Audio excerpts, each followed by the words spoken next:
Part 3, white woke progressives hurting blacks once again. So it's late September, and the polls, they have now shown how much the Antifa rioting has actually elevated Donald Trump. And so Democrat leaders had in the past, go, this is a good thing. This is going to get rally and get votes. Now they're saying, oh, you should be on record as now not endorsing this. Stand up for yourselves. And what I say to African Americans who are becoming pawns of these white leftists, think for yourselves. Stop doing the work of these evil. Stop letting these people lead you. This man is a bastard. 90-year-old George Soros. May he drop dead really soon. Because he has wreaked so much unhappiness by funding people who steal, people who burn down, people who loot, even though they are not poor, people who have murdered. This man is behind the candidates who support this activity and even these vigilante groups who've been doing this activity.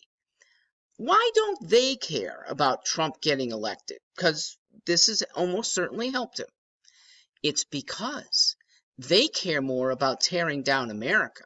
In fact, another 4 years of Trump gives them even more time and reason to agitate. The work of white leftists should be shunned.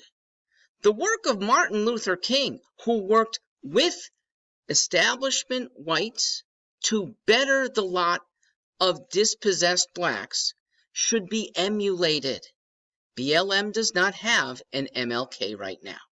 However, America has a high number of sympathetic white people, NBA owners.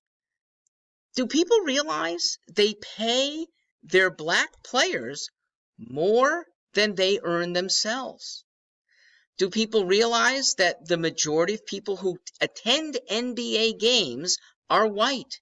And they're there watching 9 out of 10 or sometimes 10 out of 10 players on the court, African American, do their great work on the court.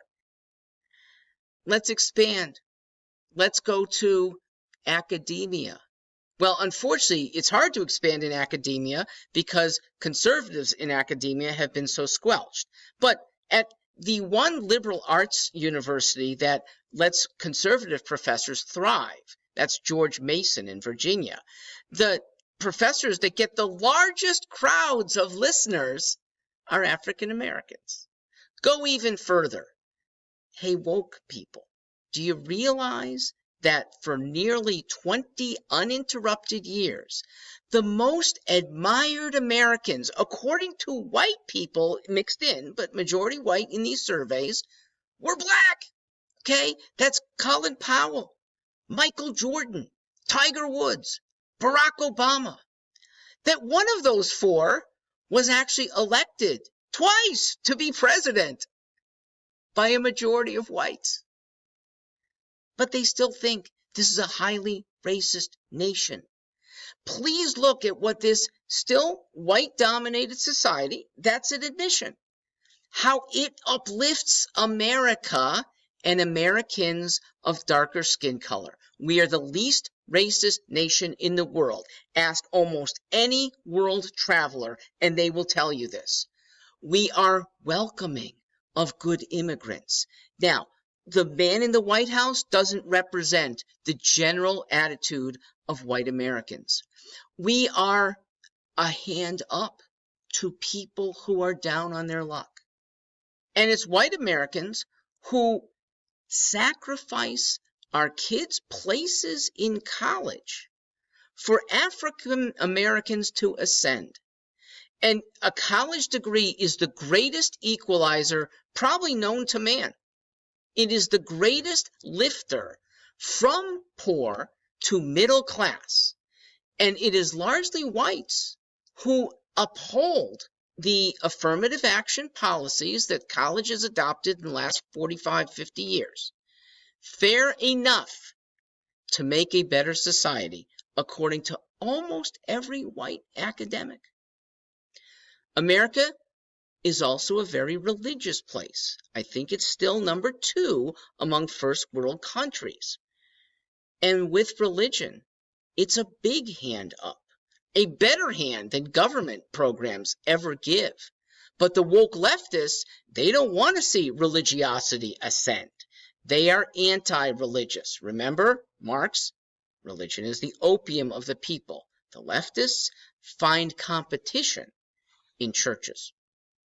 I urge those who want justice, who want to eradicate injustice, to listen to church leaders more than to leftist leaders, to sideline them wherever possible, and no matter what, please think twice before somebody excoriates a society that, though still dominated by whites, wants to help blacks.